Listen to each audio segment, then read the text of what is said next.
Hi, this is Joe again with another review. For the sake of this review, I'm going to review the 1957 film, The Giant Claw. And for this movie, comes about at a time where they have a lot of these B horror movies from the 1950s. And of course, The Giant Claw is kind of one of the better films.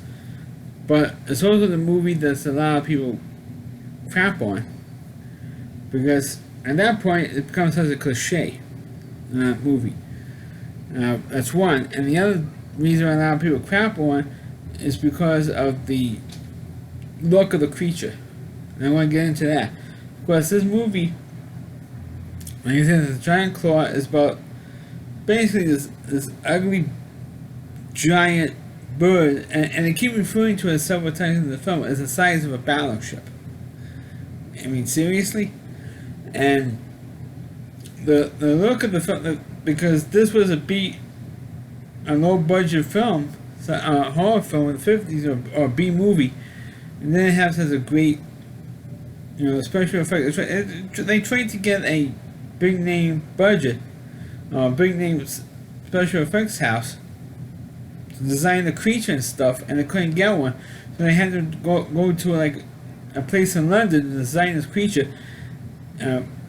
As they call it, a giant bird, and they got like a marionette, and you can tell it's a marionette because if you look close, you can see the wires. That's why they call it like a B movie. You can see the wires, and you can see all kinds of other things in there, and you don't, and you don't really could tell what's. At first, you couldn't tell what the hell it was because they speed through it so fast, and they kind of like blurred the picture. So you really couldn't see what it is like the last minute, and it's like the ugliest thing. And it looks like Reject, and it looks like Rodan's and Godzilla's illegitimate child. I mean that's what this creature looks like. It's ugly as anything, and you can tell it's a marionette. And some of the special effects, as cheesy as it is, it's not as bad as I thought it would be, but it's bad enough that you cannot take the creature all that seriously. But the movie is a cliche because you have the scientist who was test flying a fighter jet, and I don't know why they got a scientist to do it instead of somebody from the Air Force to fly this jet, and he saw something, and nobody believes they actually saw this creature, because it wasn't picked up by radar. So because it wasn't picked up on radar, people didn't believe him until when they got other reports, they saw like a UFO. That's how they first identified it, as a UFO, and then eventually they got more and more signs of this thing, and they go like, how come pilots are seeing this thing? And how come our radar is not systems are not picking this thing up? And then realize that this creature is like an anti-matter shield. So when matter hits it, it doesn't. It's like it deflects off the shield of this creature. That's why the creature's not being picked up anyway. But it keeps attacking people, attacking other planes and stuff. And so they're trying to figure out how to stop this creature. And big spoiler, they do kill the creature in the end of this film. Big shock, because the monster, and these types of B movies, like this one, and there was another one, Tarantula, and an ants or something, or even the movie is cheating in the 70s called Attack of the Killer Tomatoes. For some reason, they always end up finding a way. Eventually, it takes about the entire movie to find out how to kill this creature, and which they eventually do. And that's pretty much it. But my thought of the movie, because at first everybody was crapping on this one particular scientist, didn't believe him, and then eventually everybody comes around to his thinking, and they all try to help the scientist figure out how to beat this creature, and trying all different ways to every way possible to defeat the giant claw. And then they keep losing and losing and losing and keep sticking up the joint, and they eventually they got him.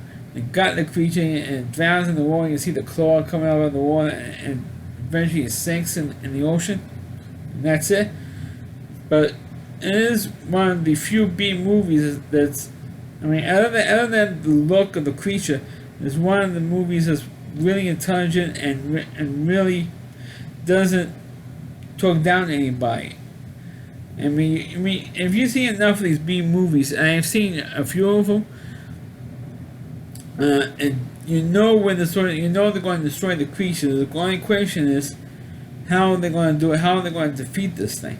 And also, I've seen just a few of the Godzilla movies, so you know at the end of the movie, you know the creature is going to die at the end of the film, or at least somehow be defeated. And so it's like by the time the movie came out, it became such a cliche already on the creature. There's going to be some smart scientists and stuff. So and you have this hot-looking girl in there, and the girl in there used to be a Playboy playmate, the main love interest, and so you could tell. You have all the cliches of the B movie format in this film. The only thing that didn't work out, like I said already, the look of the creature. That's the only thing that didn't really look out, and that's the only thing that people remember was how lousy the special effects were for the look of this creature, how the creature flies, and the sound of it, and how they call it everything except for the giant claw. The only thing they actually referred to as a giant claw was when they left a footprint in the snow around the time of the first sighting. It's the only time that's happened. But other than that, there's the only time they refer to it, they call it like giant bird, or they call it like big bird. And this was before Sesame Street, folks, so they were calling it Big Bird. If this movie was made during the time when Sesame Street started 50 years ago, the children's television, they probably would bring a conflict with the children's television workshop which produced Sesame Street. But they call it Big Bird, they call it everything else except for the giant claw, which of course was, to me, was kind of funny in a way. But the movie is entertaining for what it is. And like I said, if you never saw any other B movies and you watched this one first, you might like this more. But I did kind of like this movie for what it is, even though it has all the B movie cliches in it, which I mentioned already. So that's my review of the movie The Giant Claw. Please click on this video, please rate it. Please subscribe to my channel, please forward this video on your Facebook pages. You can check out all my reviews on my YouTube channel at rallyc.com, or WDY.com. There's a homepage of the Rally Review of Chris Lee Moore, and check out all of his videos on his website. And before I sign off, I'm doing this video on the 18th anniversary of September 11th. So of course my thoughts and prayers go out to all the families of the victims of the September 11th attack in 2001, including my neighbors who lost their son in the World Trade Center in New York. My thoughts and prayers go out to you guys every year on this day. Same thing with all the other families of the victims of this attack. Thanks for watching, and catch you next time.